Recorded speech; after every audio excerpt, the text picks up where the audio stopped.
नमस्कार। खास पेशकश में आप सभी का बहुत बहुत स्वागत है। मैं हूं आपके साथ वक्ता दुबे। दिल्ली में कथित शराब घोटाले के मामले में सीबीआई ने दिल्ली के डिप्टी सीएम मनीष सिसोदिया को रविवार को गिरफ्तार कर लिया और जिसके बाद सोमवार को दिल्ली की एक कोर्ट ने उन्हें 5 दिनों की सीबीआई रिमांड पर भेज दिया। सिसोदिया की गिरफ्तारी का रास्ता ईडी की उस जांच के बाद खुला जिसमें जांच एजेंसी ने 100 करोड़ रुपए की रिश्वत मनी ट्रेल का पता लगाया। बताया जा रहा है कि दिल्ली के डिफेंस कॉलोनी के एक घर के बेसमेंट में 2 सर्वर मिले थे, जिसकी जांच के बाद शराब कारोबारियों की भूमिका का पता चला। सूत्रों के मुताबिक 100 करोड़ में 30 करोड़ की रिश्वत सीधे आपके पदाधिकारियों को दिए गए और पिछले हफ्ते केजरीवाल के पीए से भी पूछताछ की गई थी। अब जिसके बाद अरविंद केजरीवाल से पूछताछ की संभावना से भी इनकार नहीं किया जा रहा है, तो वहीं केजरीवाल के सामने मनीष सिसोदिया की जगह भरना बड़ी चुनौती होगी। सिसोदिया अकेले ही 18 प्रमुख विभागों को देख रहे हैं, जबकि अन्य 4 मंत्री 14 विभागों की देखरेख कर रहे हैं। आने वाले वित्तीय वर्ष के लिए बजट पेश करना सबसे महत्वपूर्ण और तात्कालिक चुनौतियों में से एक होगा। कारण सिसोदिया ने 2015 के बाद से अरविंद केजरीवाल सरकार के लगातार 8 बजट पेश किए हैं। दिल्ली का बजट अहम है और सिसोदिया की छाप पिछले 8 सालों से हर जगह देखी जा सकती है। 2015 में केजरीवाल सरकार के सत्ता में आने के बाद से मनीष सिसोदिया को एक ऐसा बजट लाने की चुनौती दी गई थी जो केजरीवाल के दिल्ली मॉडल की नींव रखे।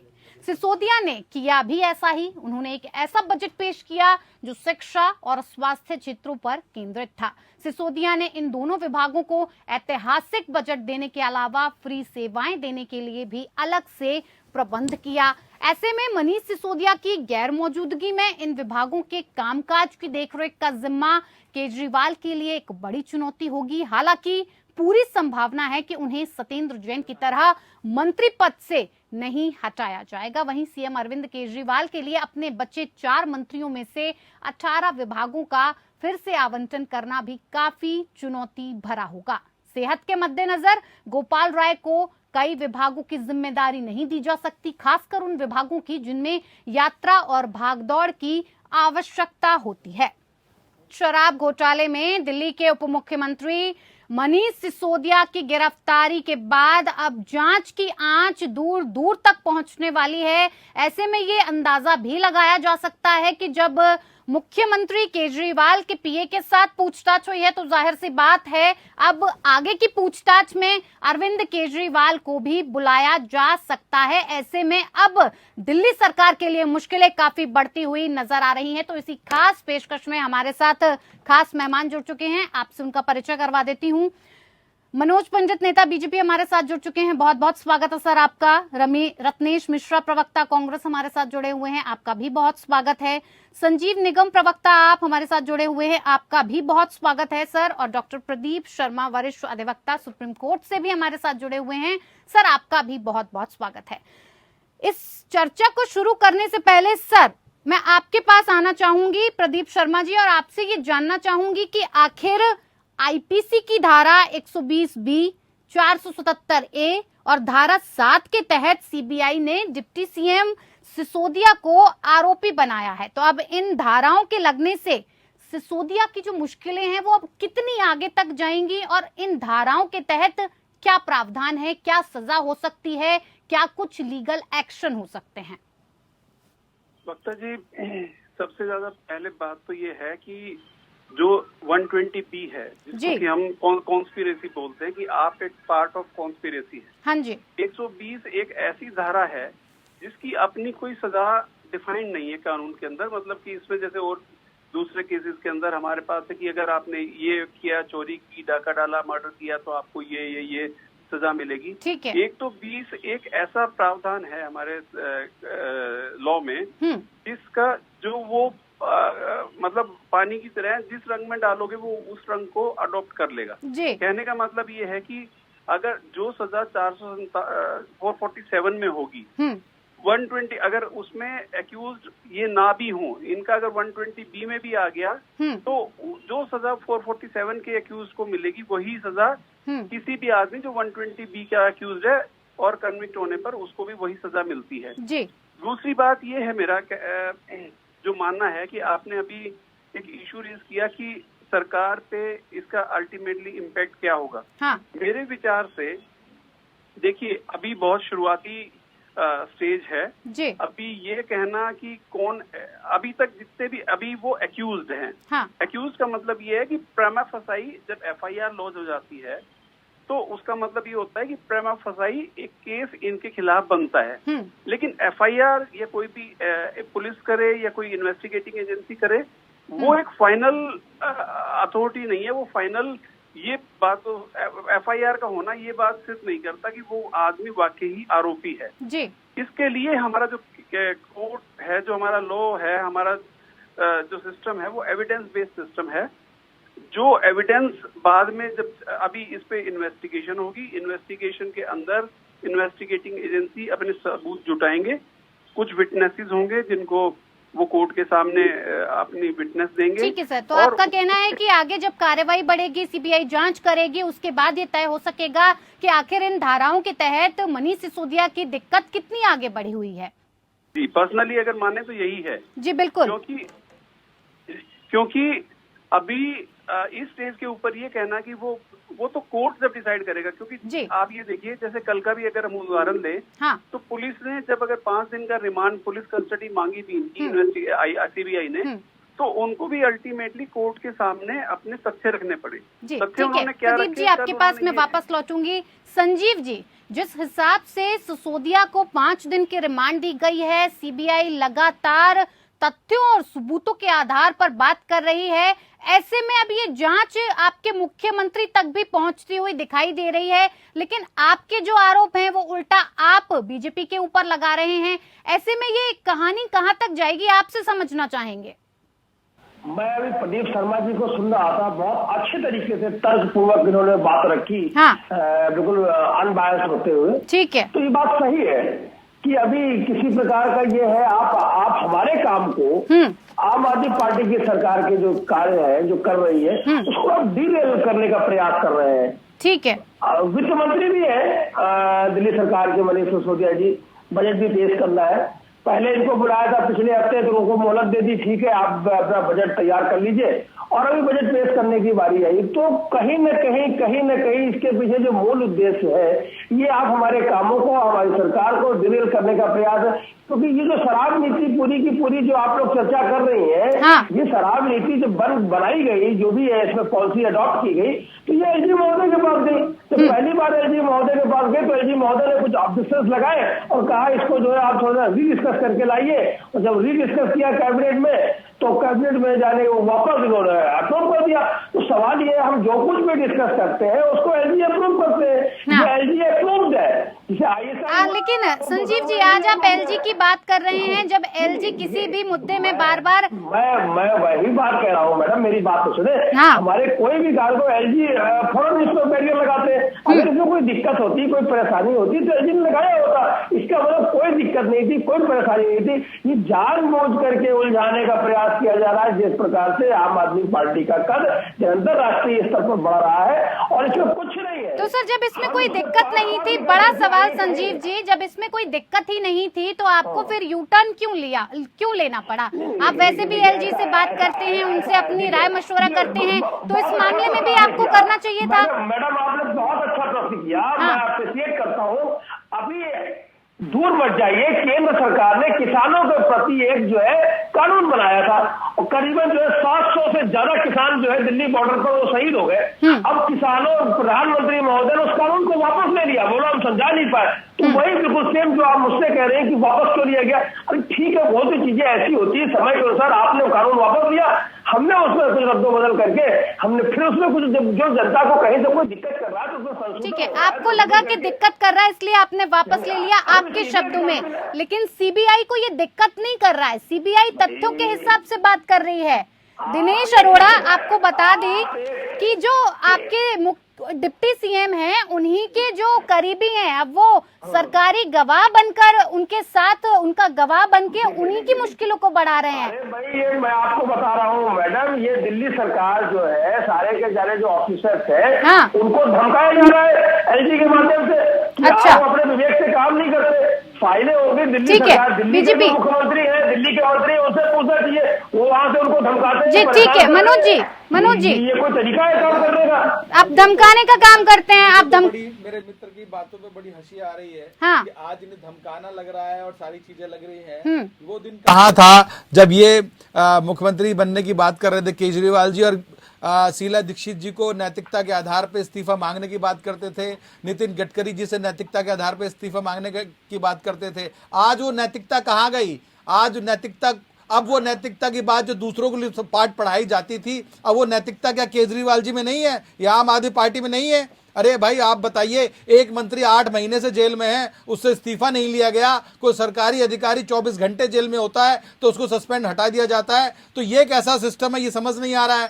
एक मंत्री जिसके 22 विधायक, 22 जिसके पास विभाग हैं, वो भी जेल चले गए या जा रहे हैं, रिमांड पर हैं, तो क्या वो भी जेल से अपना सारा बजट जेल से पेश करेंगे क्या? देश की जनता सब समझती है, प्रदेश की जनता सब समझती है। आप ये देखिए कितने दिन हुए पंजाब में सरकार बनाए हुए, वहां के विधायकों को देख लीजिए, वहां के मंत्रियों को देख लीजिए, क्या हालत है। मंत्री, वहां का स्वास्थ्य मंत्री भी जेल में है। तो मेरा मानना यह है कि आप जो परिपाटी दूसरे के लिए बोलते थे, आज क्यों नहीं उसको लागू करते, क्यों उस चीज को बढ़ाते नहीं आप? तो कहना आसान है, कोई भी सरकारी एजेंसी बिना तथ्यों के आधार पर क्यों किसी को जेल भेजेगी? कोई ना कोई तो उनके पास तथ्य है तो जेल भेजा उन्होंने। अगर उन्होंने अरेस्ट भी किया तो कानून है, ये देश संविधान से चलता है, यहाँ पर कानून है, कानून का राज है यहाँ पर। अगर वो कोर्ट गए थे और उनके उसमें दम ना होता तो कोर्ट तभी उनको छोड़ देता। आज सुप्रीम कोर्ट भी गए हैं ये लोग कि भाई ठीक है 3:30 बजे वहां पे सुनवाई है। तो कहीं ना कहीं इनके पास कोई आधार होना चाहिए। सीबीआई के पास आधार है, चीजें हैं, वरना 3-4 बार पहले बुला के पूछताछ की गई और छोड़ दिया गया। संजीव जी बिल्कुल, आधार की बात अगर की जाए तो सीबीआई आज सिसोदिया जी से जब सवाल करेगी, 5 दिन की रिमांड कम नहीं है, कई ऐसे सवालों के जवाब देने पड़ेंगे जो अभी तक मिले नहीं है और वो भागते हुए, कतराते हुए नजर आ रहे हैं। भाई साहब आप ये देखिए कि क्या ये प्रेशर करके, चीजें करके, धरना करके, प्रदर्शन करके और सारी चीजों को क्या सरकार के ऊपर ये प्रेशर बनाना चाहते हैं कि कानून अपना काम ना करे? मनोज जी जवाब ले ले राजीव जी का। जी अरे अभी कहीं दूर मत जाइए, दिल्ली नगर निगम का जो रिजल्ट आया था 7 दिसंबर को आ गया था। हाँ। और मेयर कब बना? जब आपको सुप्रीम कोर्ट सर मुद्दे से मत भटकिए, सर मुद्दे से मत भटकिए, यहाँ जांच सीबीआई की बात की हो रही है। इनकी करतूतों की बात कराओ, किस प्रकार से सिस्टम को डिरेल करते हैं।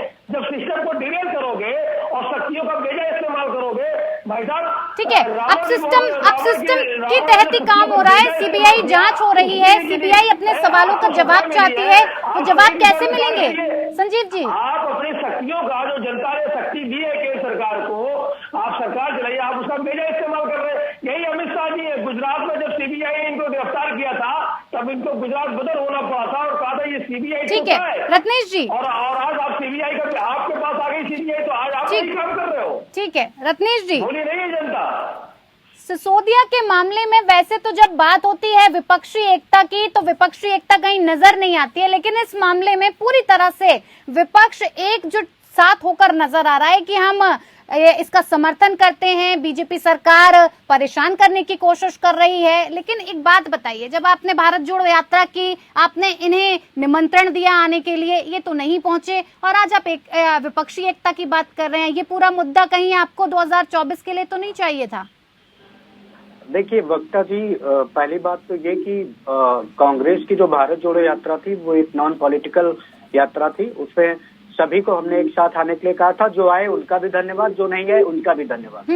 देखिए हम जिस मुद्दे पर बैठे हैं कि सिसोदिया जी की जो गिरफ्तारी है वो वैधानिक है या नहीं, तो देखिए कुछ पॉइंट्स थे जिनके आधार पर हमारे दिल्ली प्रदेश अध्यक्ष ने इसका स्वागत भी किया था और मैं भी इसका स्वागत करता हूं, क्योंकि इस घोटाले की शिकायत ही कांग्रेस पार्टी ने की थी। ठीक है, और साक्ष्यों के साथ हमने की थी। ये तो हमारी शिकायत का परिणाम है कि आज सिसोदिया जी जेल जा रहे हैं। दूसरी बात, कोरोना काल में जो शराब के डीलर्स की जो नुकसान हुआ था उसको सिसोदिया जी ने कहा 144.36 करोड़ रुपए वो एक लाइसेंस फीस होती थी, उसको माफ कर दिया था इन्होंने। आप सोचिए 144 करोड़ एक बहुत बड़ा अमाउंट होता है वक्ता जी। आपने किन आधारों पर उसे माफ कर दिया, ये बहुत बड़ी बात थी। उस आधारों पर इनके ऊपर हमने शिकायत की थी कि वो आधार बताइए। दूसरी बात, L1 के टेंडर में शामिल एक कंपनी जो थी उसकी 30 करोड़ रुपए की अर्नेस्ट डिपॉजिट मनी जो कंपनी की थी उसको सिसोदिया जी ने माफ कर दिया था। उस कंपनी के साथ सिसोदिया जी के क्या संबंध थे? जो बात हम कहते हैं ना कि अडानी जी मोदी जी के साथ जो संबंध है वही L1 की उस अन्य कंपनी के साथ सिसोदिया जी के थे। देखिए, विपक्ष का नेता होना अलग बात है, लेकिन अगर आप गलत करेंगे तो आपको सरकारी एजेंसियों के द्वारा जांच की जाएगी और आपको सामना करना पड़ेगा। संजीव जी, और दूसरी सबसे बड़ी बात वक्ता जी, आपने सबको मौका दिया, मुझे भी थोड़ा सा दे दीजिए। इस देश में कानून का शासन है। अगर किसी ने कोई घोटाला किया है तो उसका सामना कीजिए। अगर वो निर्दोष होगा, नहीं किया होगा तो भाई छूट जाएगा। सुप्रीम कोर्ट पे तो आपको विश्वास है ना? सुप्रीम कोर्ट गए। ठीक बात, न्यायालय पर भरोसा होना चाहिए। संजीव जी, आपको एक हंगामा क्रिएट करते और मैं आपको बता दूं बाबूजान, ये जो आम आदमी पार्टी, अरे संजू जी सुन लीजिए भाई थोड़ा, आम आदमी पार्टी के एक नहीं, एक नेता को आप सुनिए, सब एक से एक बड़े भ्रष्टाचारी हैं। एक उत्तर प्रदेश के प्रभारी जी हैं। मैं तो सरकार से मांग करता हूं आपके चैनल के माध्यम से कि उनकी भी जांच कराई जाए। जो व्यक्ति आज से 6 साल पहले जिसके पास गाड़ी नहीं थी उसके पास इतनी संपत्ति कहाँ से आ गई, इसकी भी सरकार जांच करे। अरे ये पूरा भ्रष्टाचारियों से भरी हुई टीम है। एक कहते हैं ना क्लब बन गया है भ्रष्टाचारियों का आम आदमी पार्टी, और उसके 3 सबसे बड़े खिलाड़ी, 4 सबसे बड़े खिलाड़ी मैं आपको नाम बता देता हूँ। सत्येंद्र जैन, मनीष सिसोदिया, संजय सिंह और अरविंद केजरीवाल। अरविंद केजरीवाल कोई भी मंत्रालय क्यों नहीं देखते? क्योंकि उनको हिस्सेदारी चाहिए घोटालों की, लेकिन कोई मंत्रालय नहीं होगा तो एजेंसियां उनको टारगेट नहीं कर पाएंगी। संजीव जी, वो बहुत बुद्धिमानी वाला काम कर रहा है। संजीव जी, अब सरकार चलाने में दिक्कत आपको बहुत आएगी, चुनौतियों का सामना भी बहुत करना पड़ेगा, क्योंकि अकेले 18 विभाग आपने सिसोदिया जी को दे रखे, तो अब वो जेल से सारे 18 विभाग देखेंगे। बात सिसोदिया जी की नहीं है। दिल्ली का अपना संविधान इस तरीके का है कि दिल्ली में 7 से ज्यादा मंत्री हो नहीं सकते। दिल्ली में 70 विधायक है। ये उत्तर प्रदेश के तरीके तो नहीं है कि 403 विधायक को हम 15% बनाए, जम्बो जेट में मंत्रालय बनाए। पर ऐसा भी इतिहास है। आप ये देखिए कि मुख्यमंत्री के पास एक भी डिपार्टमेंट नहीं है, मतलब मुख्यमंत्री के पास एक भी डिपार्टमेंट नहीं है। आप देखिए तो सही, कैसा मुख्यमंत्री दिल्ली का, एक भी डिपार्टमेंट नहीं रखता अपने पास। इसको क्या विभाग देता है, क्या पोर्टफोलियो दिया जाता है, मुख्यमंत्री के ऊपर छोड़ दीजिए। हर जगह यही सिस्टम होता है। अरे मुख्यमंत्री के पास भी कुछ पोर्टफोलियो होना चाहिए भाई। अरे तो ये बताइए राजीव जी, क्या मुख्यमंत्री बिना पोर्टफोलियो के रहेंगे क्या बताइए? मुख्यमंत्री कहीं भी किसी भी स्टेट का मुख्यमंत्री उठा लीजिए, कुछ डिपार्टमेंट उनके पास होते ही नहीं होते। आपके मुख्यमंत्री तो कोई पोर्टफोलियो ही नहीं है उनके पास। तो अमित शाह को ले लिया। अरे तो उनके सबसे ज्यादा भरोसेमंद है अमित शाह जी, उन्हें गृह मंत्री दे दिया। अरे तो भाई जो सरकार का मुखिया होता है उसे पूरा अधिकार है। ठीक है, अधिकार है, मुख्यमंत्री के पास अधिकार है, तो इतना अधिकार का प्रयोग है, एक ही व्यक्ति को आप 18 पद देंगे तो कैसे काम चलेगा? तो कानून के पास भी अधिकार है ना भाई, कानून के पास भी अधिकार है। ये कानून के पास भी ताकत है। अगर आप गलत करेंगे तो कहीं ना कहीं आपको उसकी सजा मिलेगी। संजीव जी, गलत करेंगे तो सजा मिलेगी। सवाल ये है, आप सारे के सारे लोग मिल करके ये प्रयास कर रहे हैं कि जैसे हम लोग हैं, मतलब ये भारतीय जनता पार्टी के लोग हैं, वैसे ही ये भी पार्टी है। आप क्या करते हैं? चले जाइए तरफ तो भारतीय जनता पार्टी नहीं, कांग्रेस बोल रही है ना। आपने क्या बोला? हमारे कांग्रेस के मित्र ने बोला कि ये जो हुआ है ये कांग्रेस की शिकायत पे हुआ है। दिल्ली प्रदेश अध्यक्ष ने शिकायत की थी, उस पर कार्रवाई हुई है। भारतीय जनता पार्टी में शामिल हो गए, सारी जांच खत्म हो गई। ये तरीका नहीं होता है। संजीव जी, इसकी जांच बीजेपी थोड़ी ना कर रही है। संजीव जी, ये जो घोटाला है इसकी जांच बीजेपी नहीं कर रही है, इसकी जांच एजेंसी कर रही है। आपके पास बंदूक दे दी जाए, बंदूक क्यों होती है? आत्मरक्षा के लिए। लाइसेंस क्यों दिया जाता है? आत्मरक्षा के लिए। लेकिन आप उससे परेशान करोगे, लोगों को मारोगे। आपके पास शक्ति है तो आप उसका विजय इस्तेमाल करोगे। नहीं तो लाइसेंस, अगर आप आत्मरक्षा के लिए लाइसेंस देती है सरकार, शस्त्र लाइसेंस आत्मरक्षा के लिए देती है, और अगर आप उसका दुरुपयोग करते हैं तो कैंसिल भी हो जाता है। वो आपको जेल भी जाना पड़ सकता है। आपको जस्टिफिकेशन देना पड़ेगा कि आपने हथियार क्यों चलाया। आपको सिद्ध करना पड़ेगा कि आत्मरक्षा में चलाया गया, इसको आपको बताना पड़ेगा। संजीव जी, कुल मिलाकर बात इतनी है कि जो पूरी जांच हो रही है बीजेपी की तरफ से नहीं हो रही है, इसमें कोर्ट भी अब शामिल हो गई है, अदालत भी आ गई है, सीबीआई भी बीच में आ गई है। कुल मिलाकर लोकतंत्र के हिसाब से, संविधान के हिसाब से पूरी कार्रवाई हो रही है। किसी को टारगेट करने के लिए ऐसा कुछ भी नहीं किया जा रहा है। आप सभी मेहमानों का बहुत बहुत धन्यवाद हमारे साथ इस खास पेशकश में शामिल होने के लिए। तो चलिए, मेरे साथ फिलहाल इतना ही, मुझे दीजिए इजाजत, नमस्कार।